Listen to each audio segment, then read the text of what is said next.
All right, so for this game, we have a couple of things going on. But one thing that we know for sure is that we will definitely have a sequential component to this game, right? We definitely care about the sequence at which these deliveries are going to be made. So essentially, we can set this up at its core as a sequencing game with 4 positions. Now, beyond that, you might have had a bit of a rough time kind of making sense of how to keep track of the rest of the components, because we got to keep track of 2 different types of deliveries and the 4 schools that they're going to be delivered to. But in a pinch, you can always look at that first exclusion question if it exists, and quite often LSAT will give you a setup there. And you'll notice that the way that they set things up here, which is pretty sensible, is that they just set up 2 separate sequences, one for juices and one for snacks. So what we can do is we'll set this up as a 2-tiered game. Again, one for juices, one for snacks, which kind of makes sense here, right? We have to figure out the sequence of deliveries for the juices and separately the sequence of deliveries for the snacks. Now, in terms of the elements, we have F, G, H, I, and it's worth noting that all 4 schools are going to get each of these deliveries. So all 4 of these guys are going to show up somewhere between these 4 positions and between these 4 positions. So from there, the rules. First rule tells us that snacks must go to Ferndale before they go to H. So I guess we can say that F gets snacks before H gets snacks. Next, we are told that G cannot be the 4th school that gets juices. So I guess we can say something like G cannot be juices 4. And we can leave a little reminder here that G cannot be in this position over here.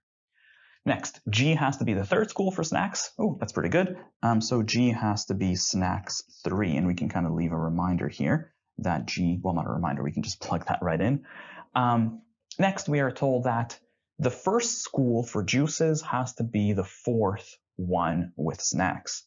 So essentially, whatever is in J1 has to be the same as S4. So essentially these 2 positions, except we know that, I guess that's not going to be G because G is already stuck over here. So that just leaves us with FH. Oh, but wait, it can't be F because F can't go last on the snacks. So really this is either going to be an H or an I, and then so is this going to be either an H or an I.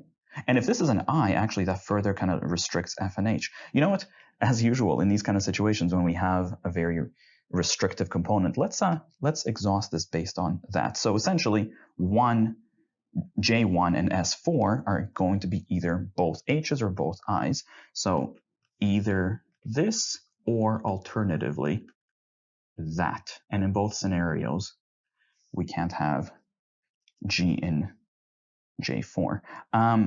Now, in the second scenario, as we said, Fs has to go before Hs, so we can say F will have to go here, H will have to go there, so that's great.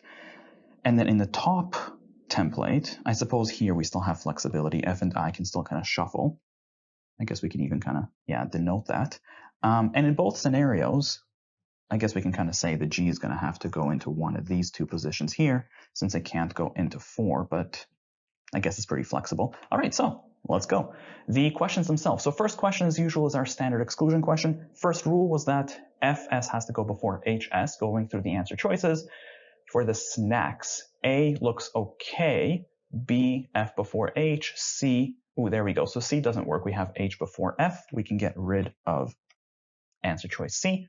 D has F before H, and E does as well. We're good. Next, G cannot be juices 4. So answer choice A looks fine, B does not. B has G and juices 4. We can get rid of B. And then D and E both look okay. Next, G has to be snacks 3. So let's take a look. A, G is in position. D, G is not. G cannot go into snacks 2 for answer choice D. We can get rid of that. And E, we have G in position. We're good. And lastly, J1 has to be the same as S4. So answer choice A, they're both H's, so that looks okay. E has I in J1, but H in S4, so that doesn't work. We can get rid of E, and that leaves us with A as the best answer to question number 12. So As usual, I guess let's just plug that into the board. For the record, if that seems like too much work to kind of follow through and plug all these guys in, and if you feel like it's going to take too much time, it's not unreasonable to, occasionally skip that. But at the same time, if it's not too much work, then it can certainly be worthwhile. So let's just do that. We have H, F, G, I under the juices, and then under the snacks, we have F, I, G, H. All right, so from there, local questions. Number 13, if H is the fourth school for juices, so if we have H in J4, that essentially would lock us into the second template, right? Because here, H is already in J1. So if we have H in J4, that just forces us into here, and then H is going to go into this position. To be honest, nothing else would really change because these guys will just be whoever's left over. So we could draw up a separate scenario, but it's probably not worth it. Let's just do this mentally. Just keep in mind that H has to go here. The question asks what must be true. F is J2, and that doesn't have to. It could be, but it doesn't have to be true. G is J3 again. F and G can kind of just shuffle between these positions. Answer choice C, F is S2. And no, F is actually S1 over here, so that's not going to work. Answer choice D, H is S2. And yeah, there it is. In this template, H did end up having to go into S2. The best answer is D for question 13. For the record, just in case, answer choice E, I is S1. And no, that's not true because S1 is currently F.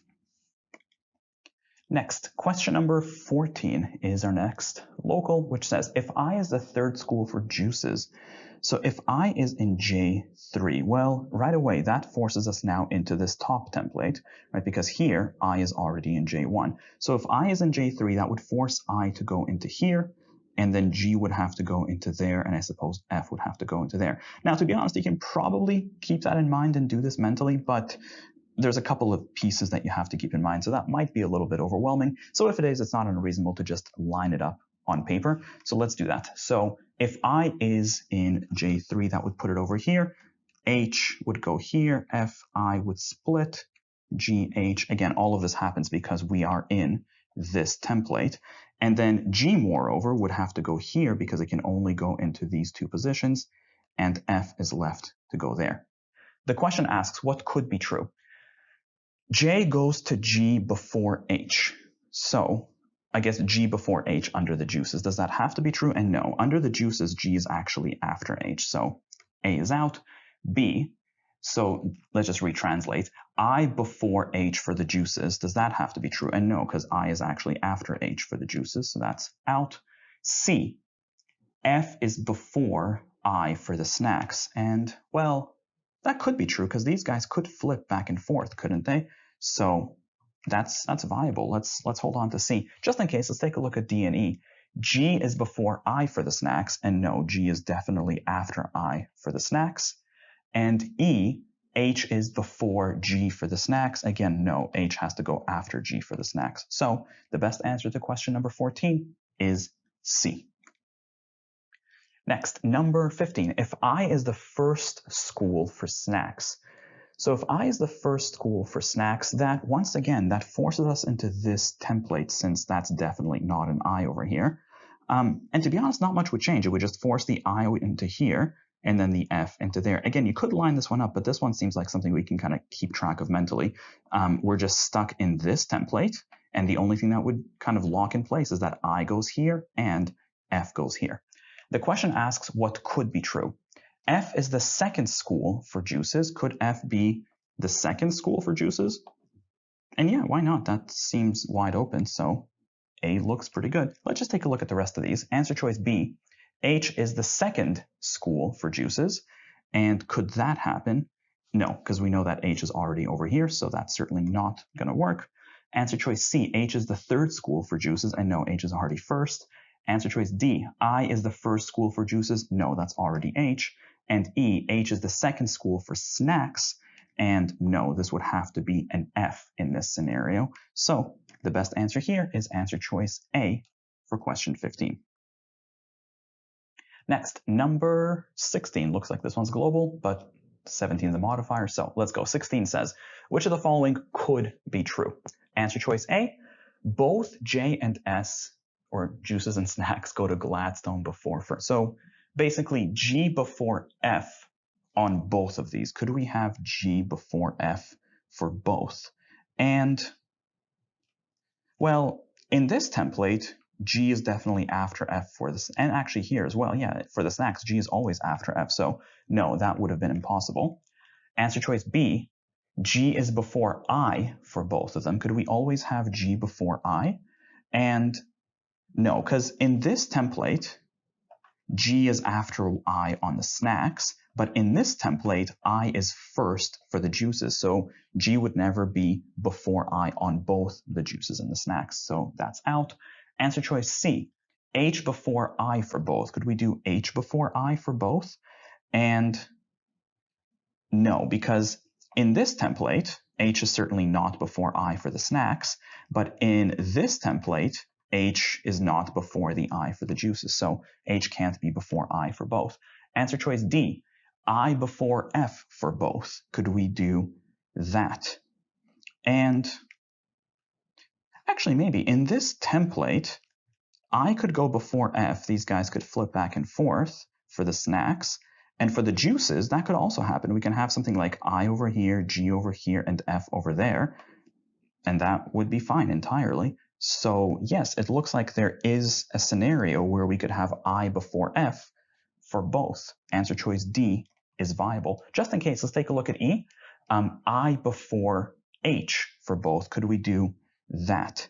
And no, that wouldn't quite work because either H is before I for the juices over here, so I is not before H, or over here, I is last, so it's not before H for the snacks. It's never going to be I before H for both the juices and the snacks. So the best answer for question 16 is D. Lastly, our modifier. So now we're trying to replace the rule that effectively says that G is not the fourth juices, so this guy right here. So just as a reminder, when we're looking to replace a rule, we're looking for something that meets two parameters. It's something that always had to be true and something that will ensure that this restriction will be maintained. So let's take a look. Answer choice A, F must be either the second or fourth juices. Now, for the record, that never had to be true. As far as F and the juices were concerned, they could have gone into third in both of these templates, in fact. So that never had to be true. F didn't have to go second or fourth for the juices. It could have also gone third. And if this never had to be true, then that's not a good answer choice. That disqualifies it right there. Answer choice B, G must be either the second or the third juices. Now that, I guess, yeah, that definitely had to be true because G in both of these templates had to be second or, and yeah, that also takes care of the rule as well, because if you say that G does the juices second or third, well, then obviously it's not going to be fourth. And again, this always had to be true because somebody else was always first, so G was always second or third for the juices. Answer choice B is a viable answer choice. Just in case, though, let's take a look at the rest. C, H must be first or fourth juices. Now, that never actually had to be true because in this template, H could have easily gone into 2 or 3 for the juices just as easily. So if this never had to be true, that would have disqualified it. Answer choice D, the first school for juices are either F or I. Do we have to have F or I be the first juices? I know it's actually H or I for the first juices, so this never had to be true.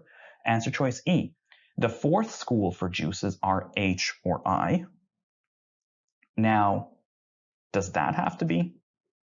Actually, no, that never had to be true either. The fourth school for the juices, couldn't we have had an F over here, for example? So again, if that never had to be true, that already gets rid of it. Best answer choice for question 17 is B.